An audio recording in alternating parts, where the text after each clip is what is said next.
And now I'm very happy to introduce one of our international speakers, Ognjen Bošković, a growth lead at CXL. He will be on stage for us for a keynote about growth loops. And this is interesting because it's one of the few legal unfair advantages, I'd say, right? A startup or even a bank can have in acquiring new clients. So thank you for joining us from Belgrade, right?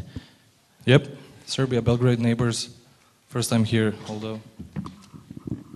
Where do we start?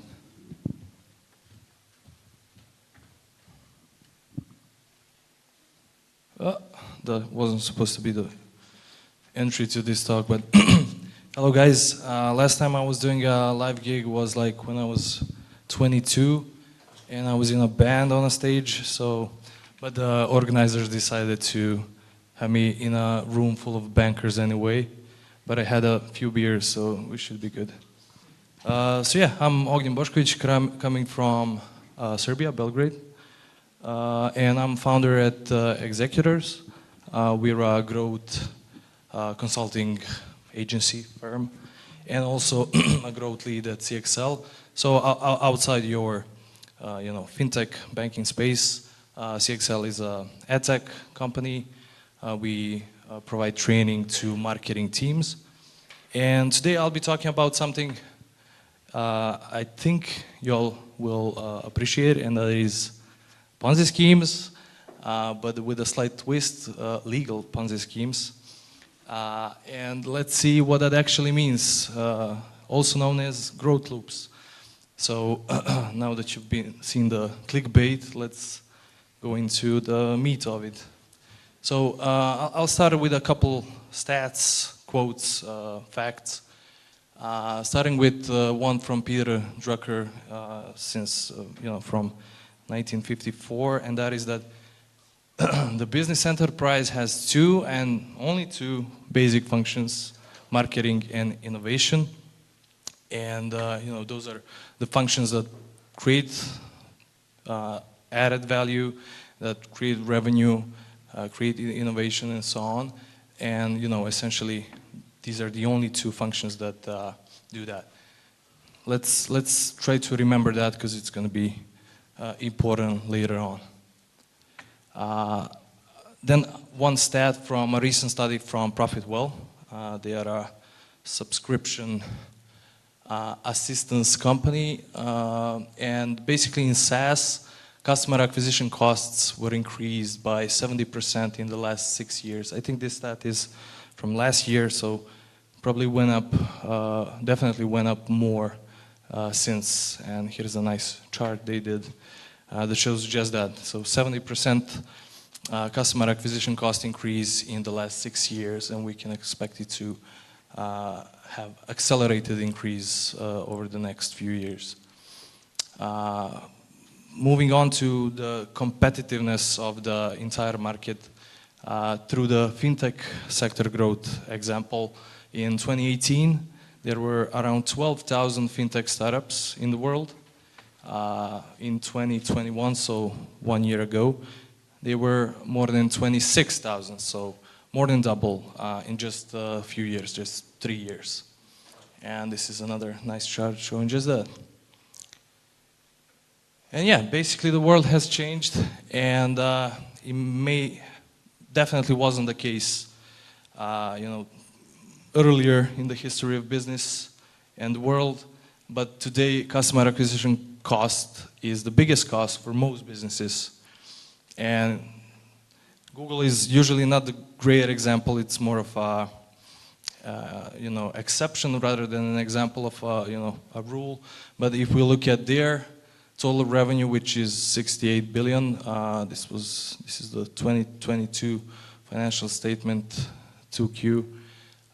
Cost of revenue, which is basically for a business like Google, that's basically the customer acquisition cost, was almost 30 billion out of 68 billion in revenue.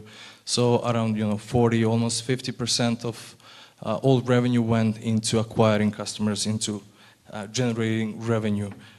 Traffic acquisition costs and so on, what they pay to creators on YouTube, what they pay to platforms as a payback for AdSense presence on their platforms and so on. So we're getting to why this is happening. And one of the reasons, I'll have a list of reasons I consider to be the cause of this, is that the first one being most businesses don't really have a growth model. Growth model, we can essentially define it by, it's an answer to a question of how will the business grow, and most businesses aren't able to answer it. Or they are able to answer it, but if you ask someone from the sales team, you'll get the answer, we need to hire more sales reps, we need better follow-ups, more often follow-ups. If you ask head of marketing, they will say, you know, we need a better, higher Google Ads budget, we need to hire more people, we need to do more creative stuff.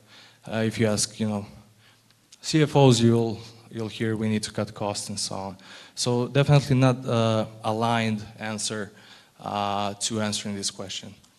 What growth model usually looks like in most businesses, and obviously I would say I'm more focused on SaaS, on startups, so you know, guys from banks that have been around for like the past 50 years, you probably know the answer to this question.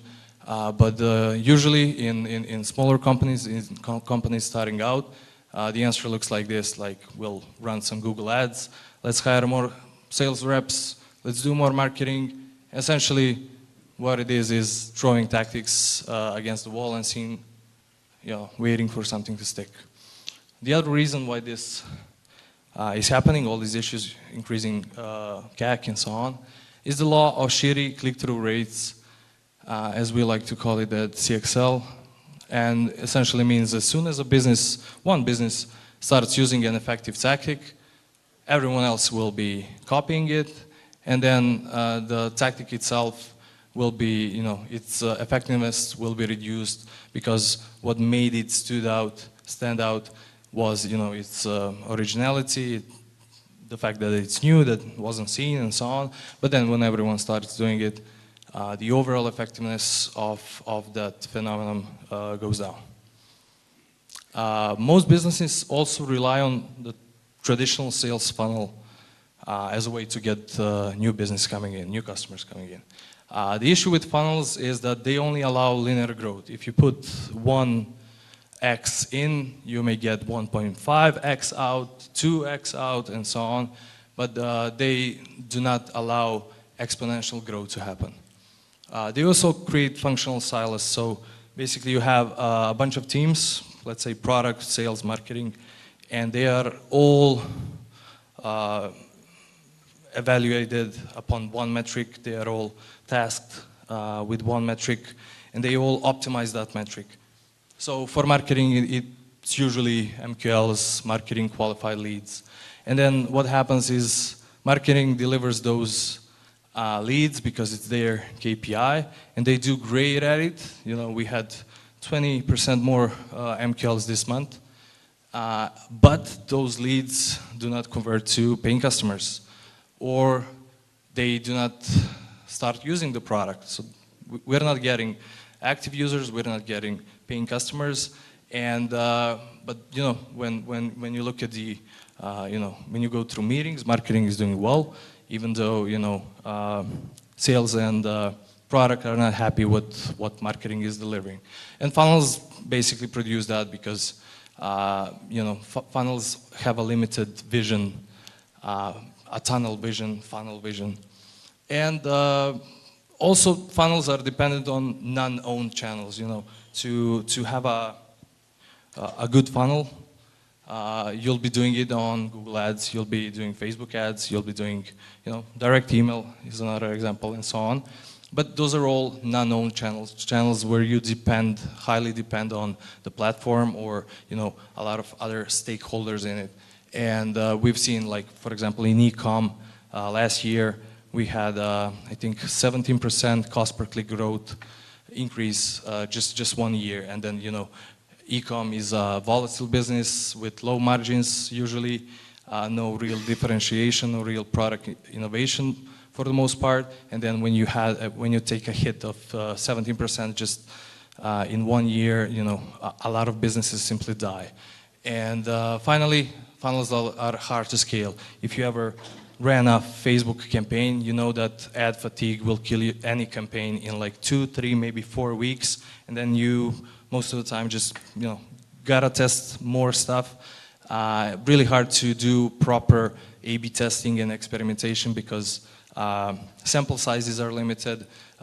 Time seasonality is really hard to manage because, like I said, most campaigns have their peak at 2-3 weeks since launching the campaign and so on. So yeah, really hard to scale funnels. And like the meta level of this problem, the cause to this problem is, you know, it's kind of expected, but companies have company-centric growth models, not customer-centric growth models. And the issue with that today is that the consumer behavior is shifting towards self-education. You know, people want to know as much as they can find out on their own before they talk to a rep, before they sign up for a product. They want to play around, figure stuff out on their own, and they don't want to be, you know, pitched, interrupted by your ads, cold called at 5 p.m. during family dinner time, and nurtured, quote unquote, by endless email sequences. So yeah, consumers, according to all data points we have available, consumers want to self-serve most of the time. I've seen some stats that even deal sizes of 50 to 100K US dollars, consumers still want to get those themselves without talking to a rep. And I mean, I know in my company, we just, you know, pay like 20K for a product analytics tool, and we did that 90% on our own, and just finalized by talking to customer support, not sales. And if you remember the quote from the beginning, innovation and distribution / marketing being the only essential functions of a business, most of the time companies forget about the distribution / marketing component of it. Product is essentially in practice innovation, and marketing in practice is distribution. And those two shouldn't be developed in silos, and yet usually that is the case. What I've seen, you know, from talking to a lot of businesses, from being in businesses, from advising businesses, and just being out there in growth and marketing, I see most businesses approach growth as you know, one of the two buckets. One is, okay, we'll build a product, we got a product, it's ready now, okay, let's do some marketing, let's do some sales. The other approach, even worse than that, is build it and they will come, where you just build a product and you expect the customers to just land on your website, sign up, and pay you money. Solution, one of the solutions for sure, are the growth loops. So let's start with the boring scientific definition. Growth loops are closed systems where input through some process generates output, and that output is then reinvested so it can create more input. And obviously that's hard to understand if you're hearing about it for the first time, so illustration should help. Input, usually, let's say it's a new customer coming in, then through a certain process that input, that new customer, is turned into output. Let's say it's a, let's be on a meta level. Customer loves your product, that's the process. Because they love the product, they talk about it to people, they refer it to people, and that output, the fact that they are talking about it, the fact that they are writing reviews about it and so on, those are just a few examples. Output creates more input because, you know, people they've been talking to, they sign up because they heard good stuff about it from a friend or a colleague, and then that virtuous cycle keeps spinning. And now a bit less boring definition, a street definition from the title of this presentation. Growth loops are legal Ponzi schemes because they essentially, when you bring one user in, though that user will bring more users to you for free, essentially, in most cases. Sometimes not fully free, but almost free. And then a practical definition of a growth loop that should help with practical application of growth loops is that growth loops are a way to control, manage, and then finally optimize word of mouth, which is in most businesses, I would argue in all businesses, the most effective acquisition channel of all, and not just acquisition channel, but also awareness channel and so on. And what growth loops do is they, unlike funnels who only enable linear growth, loops enable exponential growth. We can try to understand that better by looking at the efficiency of a growth loop that is measured in how many new users an existing user will generate. And we call this K factor. And what that looks like is, if one existing customer brings 3 more people, 3 new customers, then the K factor will be 3 if that's done in a year. And just for some reference, efficient growth loops at for example, product-led companies have the K factor of 100 and even more, even 500. And if we go back to funnels, the K factor with funnels that, the traditional sales funnel that most businesses rely on, most often have this K factor, the efficiency of it, of around 0.2. So, through funnels, you bring a user in, they statistically bring 0.2 users in. So, less than 1. And how do growth loops achieve that? So they essentially rely on product usage. So your existing customers use the product, and in doing so, they create a process that acquires new customers. When it comes to getting practical around this, starting to build your first growth loop and so on, the thing with most businesses is that you already have a growth loop. It's either a simple and pure word of mouth, or something happens that you may be aware of.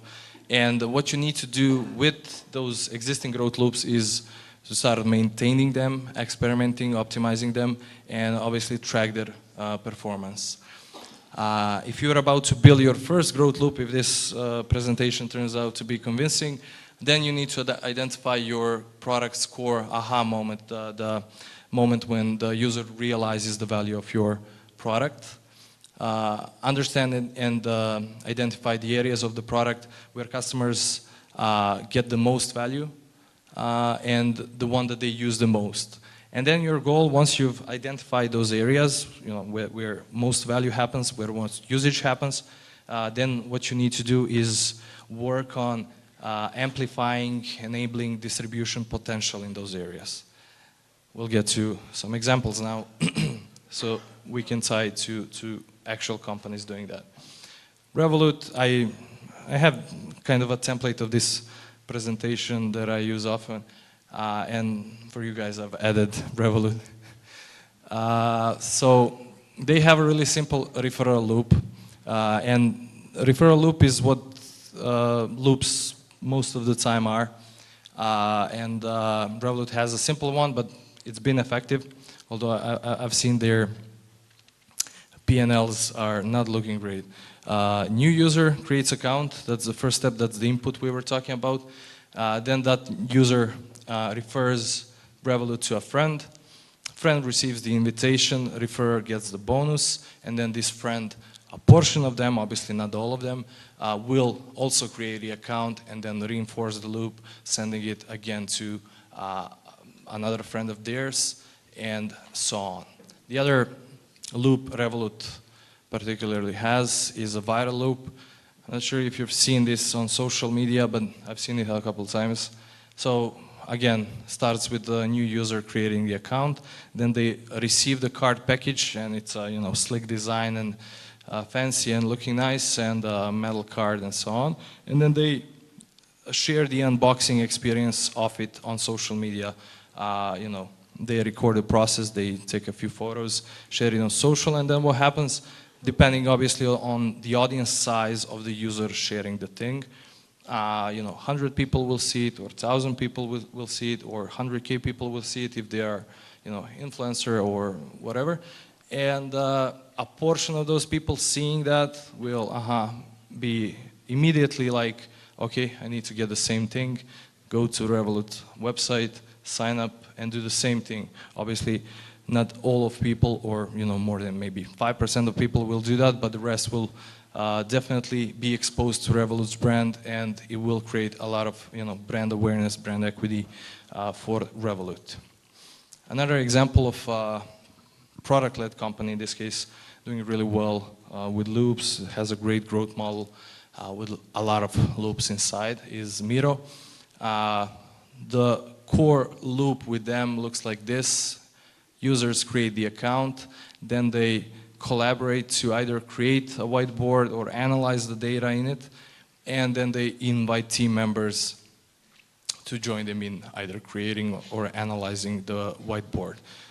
It's a classic collaboration loop that's, whenever there's a collaboration element to a business, it's, you gotta have a growth loop there. You already have it, but it's a matter of optimizing it, maintaining, and so on. In fintech, in banking, invoice generating and requesting software and actions are a perfect way to fit a growth loop there.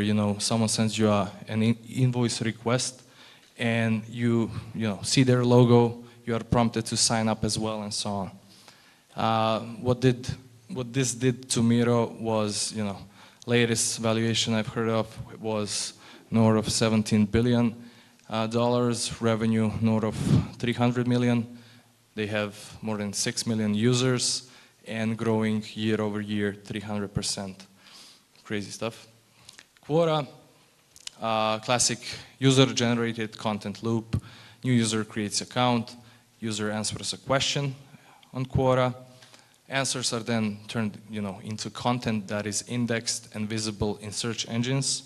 And then other people on the other side of the world search Google for answers for their questions. They find Quora answers in the search engine, and then a portion of them again will sign up to Quora and keep reinforcing the loop.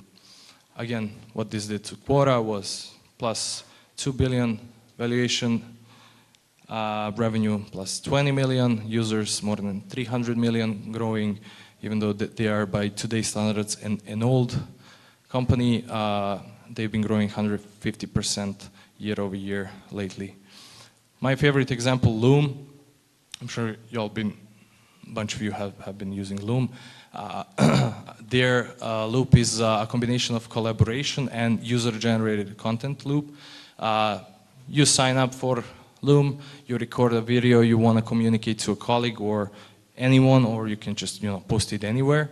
Once you record a clip, you send it, you share it, you send it to a friend or a colleague, and then not just the colleague, but you can send it to obviously multiple people. They all watch the video you've sent to them, and then they are prompted to sign up for Loom as well. And then a portion of them will do that, and those that do not will be still exposed to the Loom's brand. And Loom is probably the youngest company of the ones we mentioned. Last I've heard, they valued at $1.5 billion with revenue 35 million, 10 million users, I think something like 200,000 paying users, accounts, and last year they grew 500%. And if you see this peak, all the companies that rely heavily on growth loops will see a slower growth rate initially, but once that critical mass has been accumulated, they will skyrocket like Loom did in 2019, 720,000 annual recurring revenue. Just 1 year later, 717% growth rate to almost 6 million. So yeah, wild and crazy. And Joe Thomas, co-founder of CEO and CEO of Loom, I think he said this in 2021, so just after this happened. At that point, they weren't spending anything on paid marketing and were growing like crazy, 717% in just a year. So to conclude, for the end of this presentation, growth loops will essentially help you with a bunch of things, especially as you try looking at things through the lens of growth loops, and when you get that mindset that everything should be a loom and shouldn't be a linear funnel. They will essentially acquire new customers for you for near to $0 CAC. Obviously, varies on the industry and a lot of factors, but way more efficient when it comes to new customer acquisition than any other tool we have out there. Beyond that, they will create cross-functional alignment between product, marketing, sales. I mean, the entire company, not just these 3 teams, but these 3 teams have such a love-hate relationship that it's worth mentioning them, maybe more hate than love. Your growth rate will surely go up compared to companies that don't have growth loops. Revenue engine will be more efficient. And finally, what we're all looking to achieve sooner rather than later is they will build a deep defensible moat for your business. And yeah, that's it. If you want to learn more about growth loops, you can check out Executors.io, and let's connect on LinkedIn, CTA for the end. Thanks, you all. Thanks a lot, Ognjen, for the presentation. Now we have time for only one question, so if only there's... one. Yeah, sorry, only one. You will have the chance to meet Ognjen at a networking event in 30 minutes, so you can pick up his brain there. All is clear, that's good. Yeah. I know that it's half an hour till dinner, so... Thanks, Joel. I think that there is one. Yeah, it's a question. So, hi, I was wondering, what K factor do you expect from this conference? Let's see. How would I do the math? Beers for sure. Not sure how we're going to count for them. But yeah, I want to say I'm expecting any K factor because, honestly, you guys are not my audience. I don't want to sell to you, and I don't have much experience in fintech, so I wouldn't even do that ethically. But yeah, like, for example, my newsletter at the website you've seen is essentially a growth loop where we get most users in, and the same thing is true for CXL's newsletter. We get more users through referrals, through email forwards, mentions on social and so on, because content is good and so on, rather than through paid acquisition or anything else. So yeah, I would say if 5 of you sign up and 2 of you forward it to 5 people, that's what, 5 times 5. That's a good one. Good start. Thank you all.